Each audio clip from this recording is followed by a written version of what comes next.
everyone. I'd like to welcome you to the finals competition at the Cardinal Challenge. My name is Suzanne Bergmeister, and I'm the entrepreneur in residence at the University of Louisville, and again, I welcome you. As you know, the teams you're about to watch won their first round tracks earlier this morning in a very tough, heated competition, I might add. This afternoon, they will compete for first place, which will earn them $15,000 in cash and a Venture Lab investment bid. Venture Lab is the Super Bowl of business plan competitions held in Austin, Texas in May. In addition to that, there's an exciting new prize this year, a $75,000 relocation package from Greater Louisville, Inc. Enterprise Corps. The second place team will earn $5,000 in cash, the third place team will earn $3,000 in cash, and the fourth place team will earn $1,500 in cash. Let me go over the final round format, please. But before I do, I'd like to remind everyone, please turn off your cell phones. Thank you. I have to say that. Okay, the final round format will be the same as the first round this morning. 15-minute presentation, followed by 15-minute judges' question and answer period. During the Q&A, judges, please, it's not a feedback session. They will be judged on how well they answer those questions. So please ask a question and allow them to answer it. And please, judges, as a reminder, use that little black button in front of you. That's the microphone, so that everyone can hear you. Don't make me remind you again. Okay, during the presentation, our timekeeper, Joey Beatty, who's an MBA student right here, will show the team a 5-minute warning sign, a 1-minute warning sign, and then a stop, at which time I will stop you guys, okay? If the team doesn't stop, yeah, I'll verbally tell you to stop, okay. After the presentation and the Q&A, we will break for approximately 10 minutes so that the judges can write down some comments, okay? And with that, I'd like to introduce our judges. First, we have George Emont, who's the managing partner at Triathlon Medical Ventures. Big round of applause for George.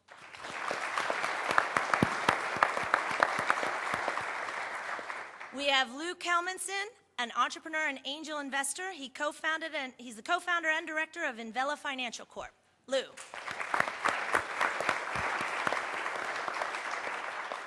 We have the legendary Bob Saunders, senior advisor for Saunders Capital.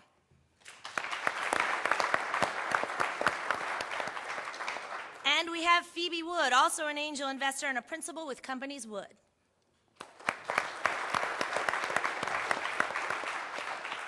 Thank you, judges, for your time and expertise.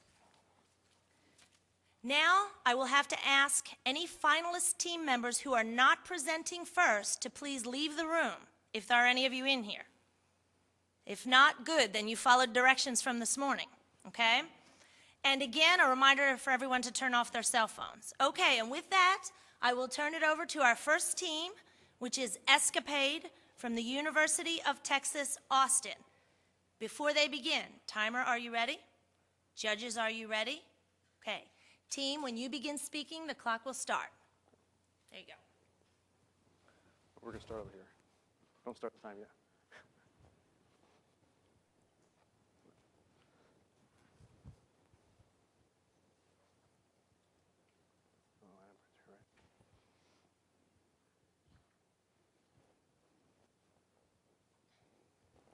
Good afternoon, ladies and gentlemen.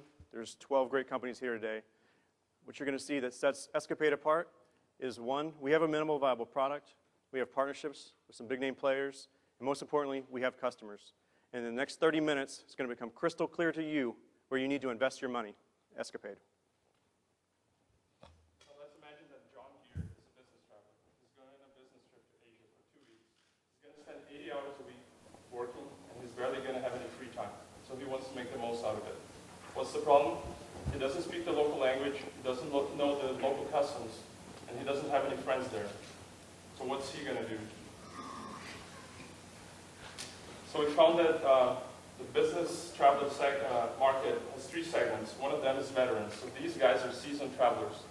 They want to work in their free time. The other other segment is road weary. So these guys want to be in touch with their families in their free time. So these are not our target market. Our target market is explorers. So these guys are looking to explore new places in their free time. But what's the problem there? About 80% of explorers are dissatisfied with the current alternatives. So they can go to Google, they can go to other internet websites, they can talk to their friends, their family, their coworkers, their spouse, they can talk to a travel agent, they might open up a copy of The Lonely Planet. So what's the problem? The problem is there's too much information there that's not relevant for them, and it takes them too much time to search through all that data. Now let's take a look at TripAdvisor. So if you search for things to do in Mumbai, it's going to give you 67 options, 35 of which have 4 stars or more, and 10 of which have no ratings at all. So how is that helpful? Well, 46% of explorers spend an hour or more doing research to try to find fun things to do in their free time. Now that is too much time. If you're working for 80 hours a week, you know how much time you want to spend doing this kind of research? 0. So this is a huge measurable pain.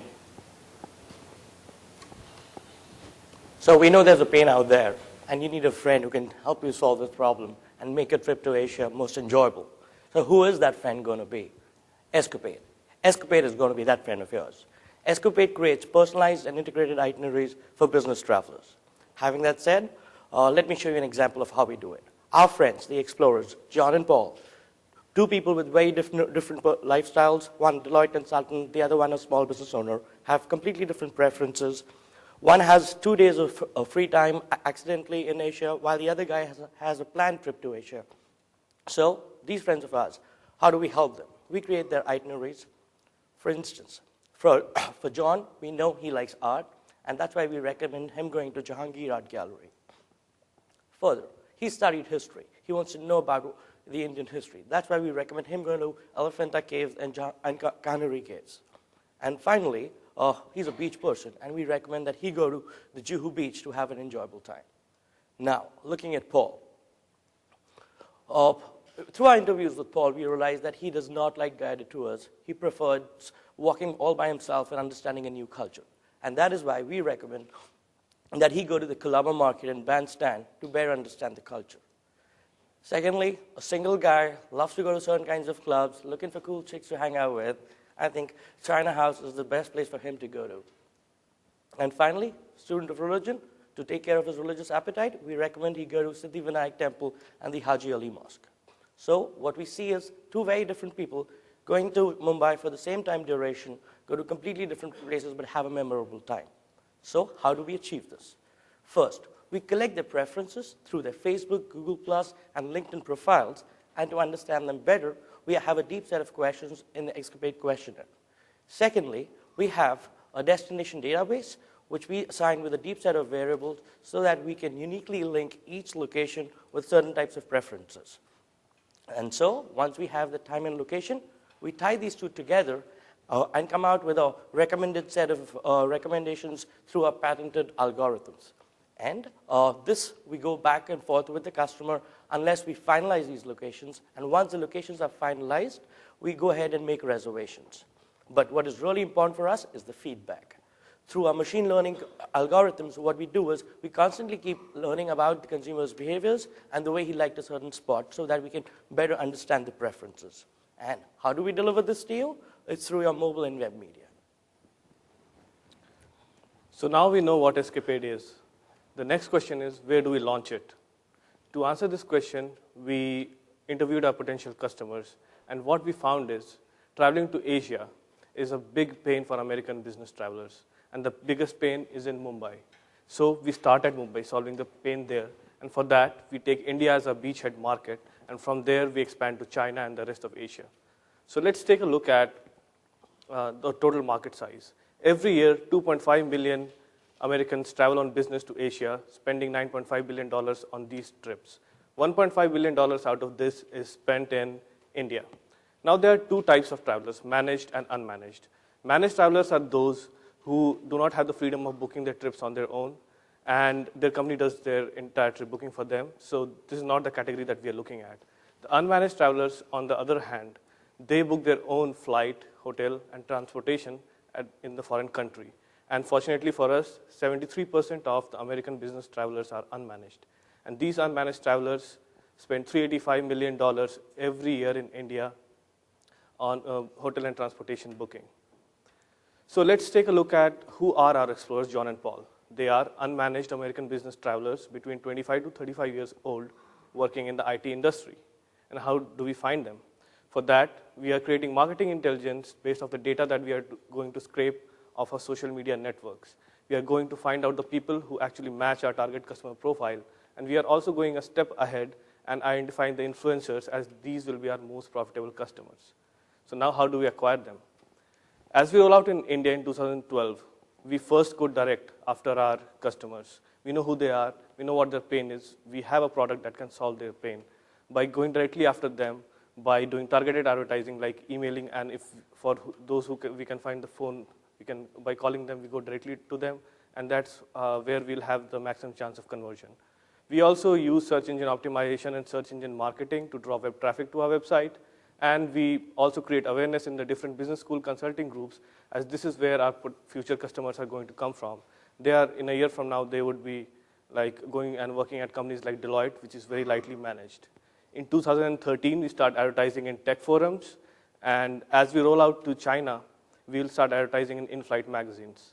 In 2014, as we roll out to the rest of Asia, we'll start looking out for corporate partnerships. And how much is this going to cost us? In 2012, it's going to, the customer acquisition cost is going to be $40, going down to $20 in the next 2 years. And we have based this off of the comparables we found for other companies that have the similar e-commerce model.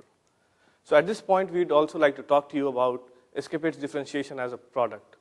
We know that Escapade is going to compete in a very crowded market. Every year, almost 100 companies start up with a product or service for the travel industry.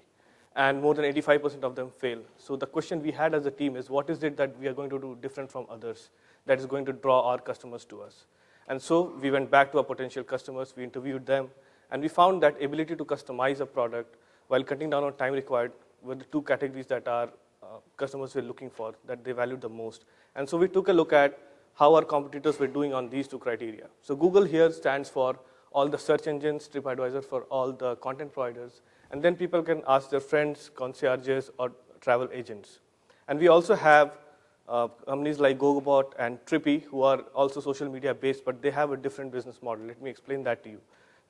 Gogobot and Trippy, they provide you a forum to ask your friends recommendations about the places that you're going to visit. So if you're going to Paris, you would post like, I'm visiting Paris, give me some recommendations, and then they tell you the places that you want to go to. And this is very different from what we are trying to do over here. So as we see here, the market is very crowded, but still there's a space for a product that can bring in high degree of customization while cutting down on time required, and that's precisely where Escapade plans to be at. And let me tell you a little bit about the team that's going to make this happen. I'm Sid Allen, and I graduated the top 1% of my class at West Point and have 10 years of experience in leading organizations of up to 100 people. Since 2007, I've been working with startups, and this is my second as a founder. Harsh Gupta has 8 years of experience as a product and marketing manager. He has an extensive network of contacts in the hospitality and tourism industry in India. Before coming into business school, he started a computer company and grew profits by 100% each year for the first 3 years. Guy Sessa studied computer science at one of Brazil's most prestigious universities. He has 8 years of experience as a software developer and consultant in the high-tech industry. And Aniket Suristav studied engineering at one of India's elite engineering schools. He has 8 years of experience as a software developer and a consultant. And before coming to business school, he worked for a startup company that focused on mobile and web app development. This team has 21 years of combined software development experience. We've all traveled extensively to over 30 countries, and we've all lived abroad for a total of 90 years. And one thing we've been working hard on in the past few months is creating an expert board of advisors to complement this management team. And I'd like to tell you a little bit about them because they've already been a huge value add. Chip Rankin has 25 years of experience in the travel industry. He's a principal of Hollis Travel Labs, offering marketing consulting to companies in the travel industry. Amy Stedman is the CEO of Excel Web Marketing. She's an expert in internet web marketing. Harsh Parikh is a computer science PhD student at the University of Texas at Austin. He's an expert at data mining and machine learning, and he's helping us to build this recommendation algorithm. And Brian Amana is the CEO of Great Escapes, which is a web company focused on leisure travelers going to India. Now, the big question of the day is, how do we make money? This is our business model. What's the two ways we make money? John, if you remember, didn't know that he was going to have free time in Mumbai. So he turns to Escapade, wanting to make the most of those 2 days, and we give him personalized recommendations that actually tell him what to do while he's in Mumbai. For this service, he pays us $5 a day. We earn $10 in revenue, which is not a lot. But what it does is it gains us a customer that's going to come back in the future. And one way you can think about it is John's the loss leader. He's going to turn into Paul. And let me tell you how we earn money on Paul. Paul knows about Escapade, and like most business travelers, he knows that he's going to have free time while he's in Mumbai. He doesn't know when he's going to be back. He knows that he's going to have a free weekend, so he wants to make the most of it. So he books his entire trip through Escapade. For this, Paul gets the service for free and these recommendations for free, and we get a cut of the bookings that he's made.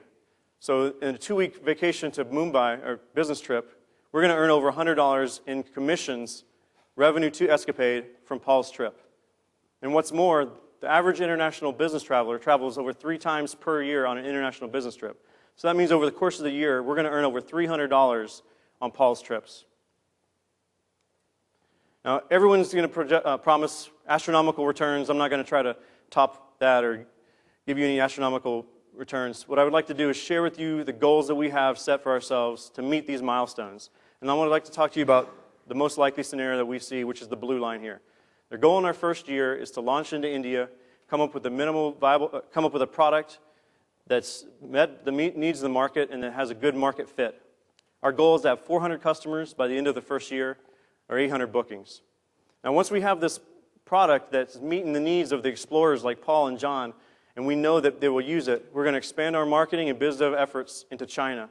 And our goal in the second year is to have 3,000 customers by the end of the second year and 21,000 bookings. And if we meet these goals, we will be cash flow positive going forward. Today, we're seeking a $500,000 investment to finish product development and to launch in our initial market in India. And one good thing about a competitive marketplace is it's very active for mergers and acquisitions. There's been 24 exits in the last 2 years. 2 of them have been IPOs. And the average time to exit for these companies has been about 4 years. So our exit strategy is to exit within 4 to 5 years to get acquired by a big company, a booking company like Expedia, a content provider like TripAdvisor, or even another company like Frommer's or Lonely Planet that's trying to get into the space. And all these companies I mentioned are active acquirers.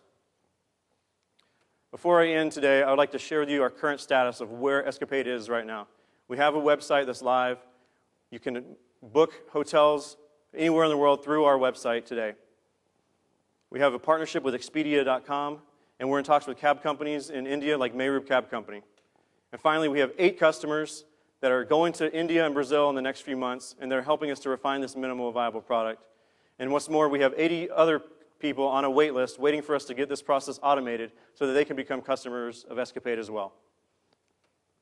Now, I'm going to tell you 3 reasons why investing in Escapade is going to be an easy choice for you. Because every company here today is still in the learning phase, and things are going to change week to week. We know that's how startups work. So if things are going to be different a week from now, what exactly are you investing in? 3 things with Escapade that are not going to change. This is what you're investing in. 1, an enormous initial market and enormous adjacent markets.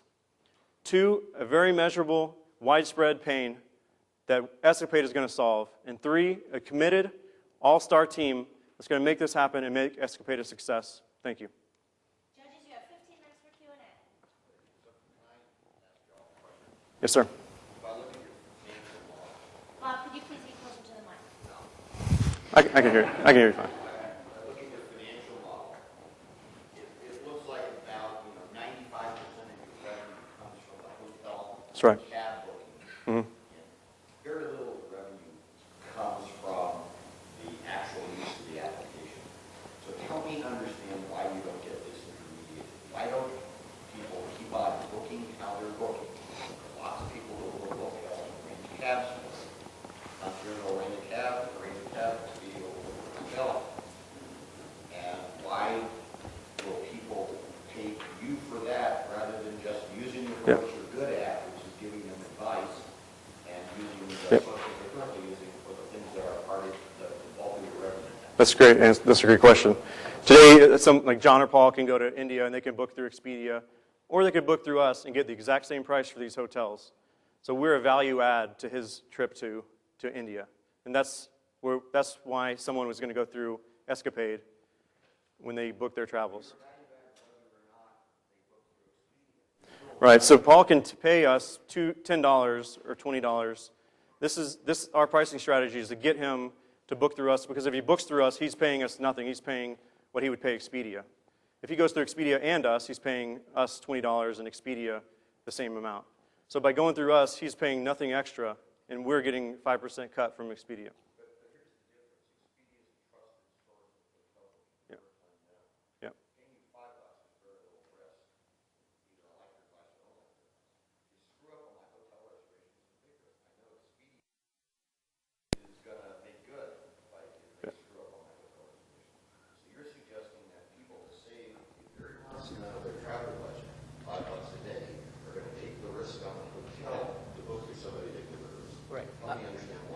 Yeah, and I completely understand. We are cognizant of that fact. So the point is, initially we want to go through Expedia so that we have a trusted source, and so that's why they would keep booking. But what we really are, as a value add, we want to create itineraries for you. So you would come up to us and say that I want to have an eco-friendly trip down south in India, for instance, and out there you would not have the Hyatts, you would not have the other hotels, and that's where we come in. We book those hotels for you, which are not something that Expedia could give to you. And that's why we do want to get your credibility through Expedia, but later on be a complete source of solution.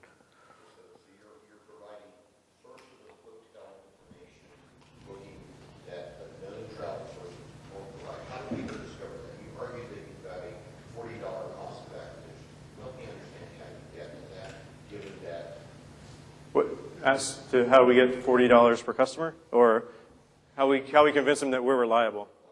How do you get to $40 cost per acquisition? And how do you get people to know you as a source of booking for things that Expedia can't book? If they book through us today, they get the same guarantees they get if they book through Expedia. They get a low price guarantee because Expedia is backing all that up. Expedia's business model with these affiliates is they want people like us to go out and increase the amount of people booking through Expedia instead of with Orbitz or Priceline. So they get that guarantee if they book through us because Expedia is guaranteeing that. So we don't have that burden initially. And also to answer the second part of your question, we are not letting it open and we are not asking customers to come to us. We are going after them. We are performing data mining to figure out who are the people who are actually traveling to India or China. Metrics that show what your cost of getting a click is, what the conversion rates are. Do you have any of that data that you can share with us? Well, the cost of search engine marketing is very expensive in this industry. So like 25 cents per click. So that's a very expensive way that we can get customers. It's not going to be really what we rely on. We're going to rely more on word of mouth, like he said, contacting these people directly, going to business school, consulting groups, making known what we do and the value that we add. And so how we get to that $40 number is we go off of the comparables that we have. We look at the range of the comparable companies with similar e-commerce model, and like we expect to be at the higher end of the range, obviously, when we are starting. So that's how we got the $40. Rather than just pulling it from random numbers, we just took the comparables. A big part of your strategy is based on internet marketing, but I didn't see a lot of internet marketing in your background. I thought I saw one advisor. That's right. Providing some amount of consulting. Can you expand on where you're going? Because it seems to me that SEO strategy is critical to what you're trying to do. If you're going to even come close to the $40 division. So for internet marketing, what we are doing right now is we are using a tool called NodeXL, and which we are using to scrape data from Facebook, LinkedIn, and Twitter. And that is helping us. And we can also combine all the data. So like for you, if we find out from LinkedIn that you're a business traveler, we can combine that data from your updates on Facebook and Twitter. And we can find you out, we know who you are, and then we go after you. Your strategy seems very narrow. It's India, it's business, it's international. How did you come about choosing such a narrow strategy? no, that's a good point. When we look at the competitors, that's why a lot of companies in this industry fail, because they try to boil the ocean from the get-go. And like GoGoBot and Trippy are trying to do that. So we wanted to focus on the greatest amount of pain that we can find in the marketplace. And we kept drilling it down, and that's how we got to where we are with American business travelers go into India, and not just business travelers, but the portion that Annika talked about, the younger guys. So we wanted to get that as narrow as possible so that we can make the most of our marketing and to get there. And then once we get that beachhead market, then we can expand from there. There's all kinds of possibilities to expand once we have that algorithm refined and the product refined. We can go after leisure market. We can go after Europe or even domestic business travelers. There's a lot of different ways we can go from there. But that's why we wanted to focus on the biggest pain point in the market.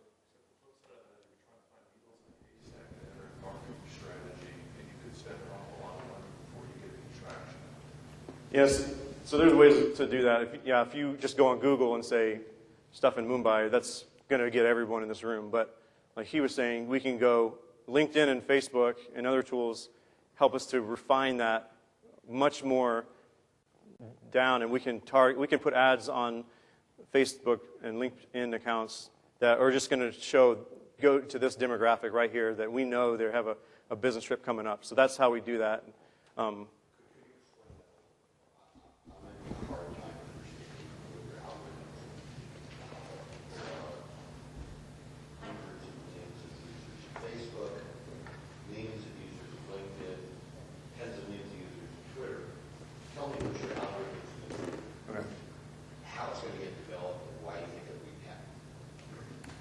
Okay, well, the patent answer is that's what our patent attorney told us to do, and a company just like us called Hunch.com was doing exactly this for e-commerce stuff, and eBay just acquired them. And that's why we say we can patent it, based on the opinion of the lawyer and that precedent. Harsh explained kind of how we were learning about Paul, and I think the other part to answer your question is how do we do the back end stuff. So this is what I think you're asking. We start off on the left here with the Eiffel Tower. We don't know who likes this. This is just an empty database with random variables. We're scraping Facebook, all these different open sources, and doing data mining and feeding that into our machine learning algorithm. And it's going to learn, okay, males tend to like the Eiffel Tower between 25 and 38, and people that like sports tend to like the Eiffel Tower. This right here is going to be able to give us Paul or John a recommendation, but it's not going to be really accurate. What's going to add to the accuracy is we give the recommendations to Paul, he gives the feedback, and then we know it's not just 25 to 38-year-olds, it's actually 26 to 28-year-olds, and it's not just sports, it's people that like soccer. This is an example. So we know now these people that have this characteristic tend to like the Eiffel Tower. Does that answer your question? That on Facebook, that's your dependent variable. Independent variable is other data about engagement. But the question is, at what percentage of your target population go on Facebook and do that? And if they don't do that, how does that get you to the customer you're trying to get? About 90% of this demographic uses Facebook or just Facebook, and then they use Twitter and LinkedIn and other stuff as well. If they don't use Facebook, we can still help them because then we have this questionnaire that Harsh mentioned where they can answer stuff. I like art. This is my major. This is my gender and age. We don't have to ask them that if they have Facebook. But if they don't have Facebook, then they answer these questions. It's when you sign up for Netflix today, it tells you first thing, if you rate some movies, we'll be able to give you accurate recommendations. So it's really up to Paul to give feedback for us to increase the accuracy of our recommendations. Does that make sense? First of all, where does your content come from for these sites and places? Are you acquiring them from somebody? Well, we're not a content provider. To fill our database, we're scraping that from open source stuff. Like TripAdvisor will tell us, here's all the stuff. Here's 67 things in Mumbai. And then other websites will tell us, even lesser things in Mumbai. So, Yeah, sorry. Yeah, just to add to that, so we have a rollout process. Today we're doing it mechanically because we know Mumbai, we know places in India, and it's fortunate for us that that's also been our beachhead market. But what we really want to do is we have these algorithms through machine learning and data mining, which help us first identify the destinations and see what consumers actually went there. And that's how we can actually have these deeper set of variables, which would help us better understand, as Sid just mentioned, what is unique about these places and what it attracts. So really pulling out the content is from all the open source sites, but who's gone there, who's talking about them, that's through the social media sites. So. You mentioned it on the presentation, but you mentioned that the instrument that you're looking for people to invest in is a convertible note. That converts after 1 year. I just didn't understand why you saw a convertible note and have it convert after 1 year. Yeah, I think, honestly, that's maybe an older version. It would convert upon an equity investment. So at the end of year 2, we have, with the investors, you guys, we have a decision to make. We can grow organically at that point, or we can grow a lot faster. And then at that point, we would take an equity investment. And that's when it would convert. I have a question about the product. What if you make a recommendation and I don't like it? Right. Do I get another choice? Yes. What happens? So basically, we're not going to give you one recommendation. So we know you, and we know, for instance, that you like going to the beach. So what the product would give you 3 choices. First one based on the way that certain behavior has been followed up in the past, and then 2 next to it. So if you don't like the first one, that's fine. You'll have another one, and then you'll have another one. That's why we have an iteration process between the user and the algorithm. It strikes me in this role there's a sort of a whole new development of what I would call curated sites. In other words, because people move for, I like that person's choices in music, I want to follow him or her, right? Spotify, I want to do this. So it seems to me that certain other places you could have competition from what I would call curated sites where, you know, Paul went to Mumbai and he did these things and I can get access to that just because I'm following Paul, right? This is the basis of Pinterest, correct? So how are you going to get someone to pay for something that, frankly, I could just find a great curated site that are converging out there now? It's the same problem of travel guides and stuff that's existing today. It's the search costs required. So if you're going to Mumbai and you find someone that has really great recommendations on Mumbai, you can use that person. But then what if you're going to Paris next week? Is that Mumbai expert really going to be an expert in Paris? And then so there's that whole search cost that's associated with all those different locations, which is it's not scalable basically. So yeah, and okay, and I'll quickly add to this. And yes, it's a part of the product feature. So what we really want to do is the middle of the screen would actually give you recommendations on your choices, but at the right of the screen you will have people who've been there, what they've liked. So you are taking a complete. You've got all the data points to make your decision. So yeah, exactly. What's the pre-money valuation of the convertible debt? I think we had it as 25%. That 500,000 converts into 25% of the company. I think it's what is in the appendix. $2 million post valuation. What? $500,000, 25% post money be $2 million, right? $2.5 million, right? Pardon me? Yeah. Yeah, exactly. Okay. Right. Thank you.